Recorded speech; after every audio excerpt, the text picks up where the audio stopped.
लेकिन दक्षिण का टोडरमल किसे कहा जाता है? तो आप पढ़ेंगे पढ़ेंगे दिल्ली अर्थात मुगल साम्राज्य यानी दिल्ली का जो सम्राट था, सम्राट के अधीन बंगाल का एक अंतिम नवाब था अर्थात दिल्ली के अधीन रहने वाला अंतिम नवाब, उसका नाम है मुर्शीद कुली खान। मुर्शीद कुली खान मुर्शीद कुली खान नामक नवाब था। ये जो है दिल्ली के अधीन रहने वाला अंतिम नवाब था। और इसके जो अगले वंशज है उसका नाम था, आप जानते हैं, अलीवर्दी खान। और अलीवर्दी खान ने ही कहा था कि यदि हम अंग्रेजों को ना छेड़ें तो ये हमें शहद देंगे, यदि हम अंग्रेजों को छेड़ेंगे तो हमें काट काट करके मार डालेंगे। अर्थात यह दूरदर्शी व्यक्ति जिसकी पुत्री होती है घसीटी बेगम, और आप जानते हैं, और इसकी एक अन्य पुत्री होती है, उस पुत्री का पुत्र होता है जिसका नाम होता है सिराजुद्दौला। और वह सिराजुद्दौला घसीटी बेगम आदि आदि के लोगों का, राजा सिताब जाय जो काफी महत्वपूर्ण है, पात्र बनते हैं, इन सभी का षड्यंत्र का पात्र होता है। और जानते हैं इस प्रकार से इसका अंततः प्लासी के युद्ध सन 1757 में इसका अंत हो जाता है। उधर नहीं जाते हैं, लेकिन पीछे गड़बड़ हो जाएगा, आइए देखते हैं। तो भैया दक्षिण का टोडरमल के नाम से किसे जाना जाता है? तो उसका नाम याद रखेंगे आप, मुर्शीद कुली खां को। ठीक है।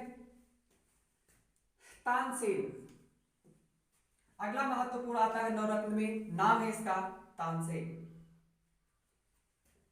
ये तानसेन है। तानसेन का प्रश्न आपके यहां बनता है, जन्म कहां हुआ? तो तानसेन का जन्म आपका ग्वालियर में हुआ है। तानसेन का जन्म ग्वालियर में हुआ। और याद रखना, आधुनिक भारत में जो झांसी की रानी है, इनकी समाधि कहाँ है? इसे भी ग्वालियर याद रखेंगे। और ग्वालियर वर्तमान में कहाँ है? ग्वालियर आपका मध्य प्रदेश में। ठीक है, इसे याद रखना होगा।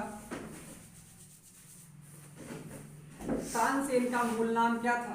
तानसेन का मूल नाम था रामतनु पांडे। क्या नाम? रामतनु पांडे।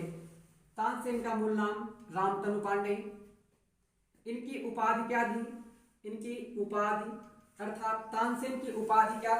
तो तानसेन को हम संगीत सम्राट के नाम से जानते हैं, अर्थात संगीत का सम्राट के नाम से जानते हैं। आप ऐसे ही याद रखेंगे, तानसेन जानते हैं। तो संगीत सम्राट किसे कहा जाता है? तानसेन। आपको याद रखना होगा, संगीत सम्राट तानसेन। और वर्तमान के परिप्रेक्ष्य में देखेंगे तो स्वर कोकिला के नाम से किसे जाना जाता है? तो स्वर कोकिला के नाम से आपके लता मंगेशकर जी को जाना जाता है, आपको याद रखना होगा।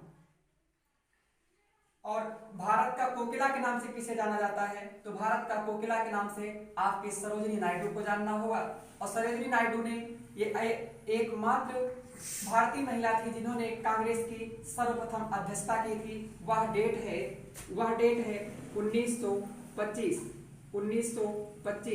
कानपुर अधिवेशन। ठीक है। और आप जानेंगे कांग्रेस की प्रथम महिला अध्यक्ष कौन थी? उनका नाम था श्रीमती एनी बेसेंट, जो एक आयरिश महिला होती है, जो 1917 में कांग्रेस की अध्यक्षता करती हैं। उधर नहीं जाते, इधर देखते हैं। तो याद रखना होगा। अब तानसेन की बात करते हैं। तो तानसेन के गुरु का नाम क्या था? तो तानसेन के महत्वपूर्ण दो गुरु थे।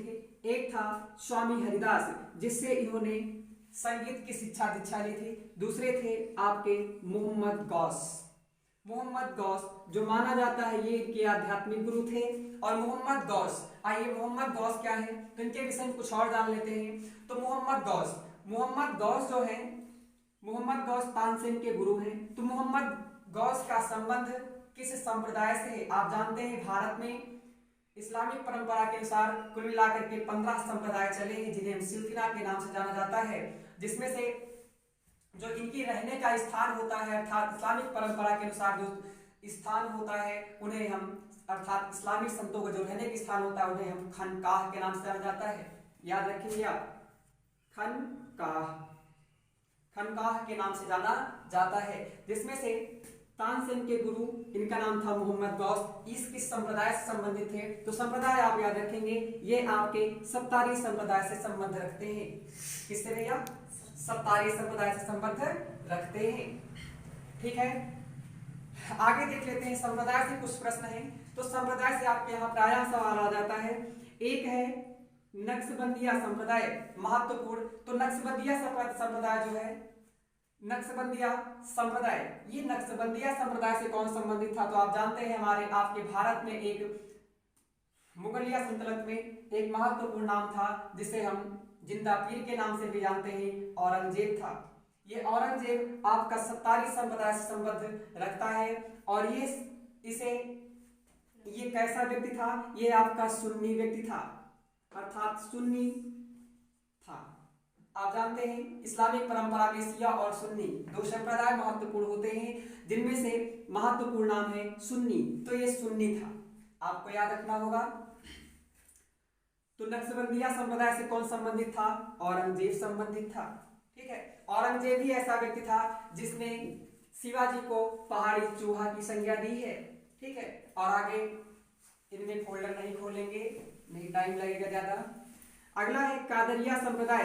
ये डायरेक्टली प्रश्न बनते हैं, आपको याद रखना होगा। कादरिया संप्रदाय से कौन संबंध रखता था? तो कादरिया संप्रदाय से आपका संबंध रखता था औरंगजेब का बड़ा भाई था, उसका नाम था दारा शिकोह। अब दारा शिकोह की कहानी नहीं बताएंगे क्योंकि समय कम है। तो दारा शिकोह था, ये दारा शिकोह जो है कौन था? औरंगजेब का बड़ा भाई था। और ये जो दारा शिकोह है, दारा शिकोह किस संप्रदाय से संबंध रखता है? उसका नाम है कादरिया संप्रदाय। अगला है सुरहावर्दी संप्रदाय से कौन संबंध रखता है? उसका नाम है बहाउद्दीन जकारिया। डायरेक्टली प्रश्न पूछे जाते हैं, आप याद रखेंगे। बहाउद्दीन जकारिया किससे संबंधित है? बहाउद्दीन जकारिया आपके सुरहावर्दी संप्रदाय से संबंधित हैं। अगला आता है एक चिश्ती संप्रदाय, जो हमारे भारत में अर्थात अपने भारत में मुगल काल के समय ये जो है पूरी तरह से पली और बढ़ी, जिनका संबंध आपका दिल्ली सल्तनत से लेकर के मुगल काल तक व्यवस्था फैली थी। और पूरे भारत में सबसे ज्यादा विकसित होने वाला अगर कोई सिलसिला था तो उसका नाम है चिश्ती सिलसिला, जिसका एक महत्वपूर्ण नाम है, उसका नाम है संत नासिरुद्दीन महमूद।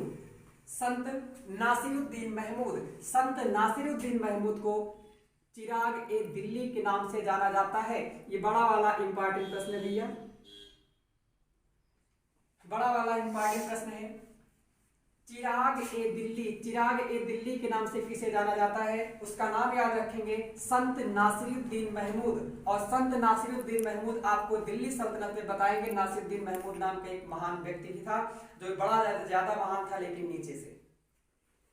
आगे अगला महत्वपूर्ण नाम आता है बाबा फरीद।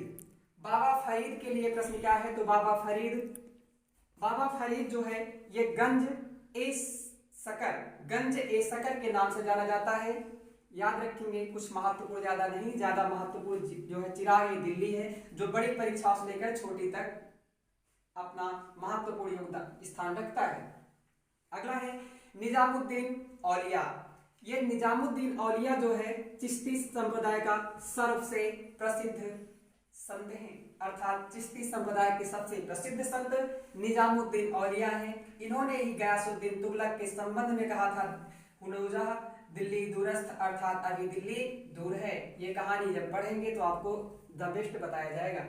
निजामुद्दीन औलिया से संबंध रखने वाला दो महत्वपूर्ण व्यक्तित्व हैं, जिनका नाम है एक शेख बुरहानुद्दीन गरीब, नाम है शेख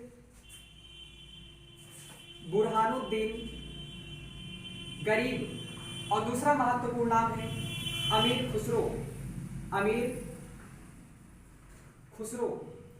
खुसरो जो है निजामुद्दीन औलिया के प्रिय शिष्य होते हैं, और दूसरे प्रिय शिष्य होते हैं शेख बुरहानुद्दीन गरीब।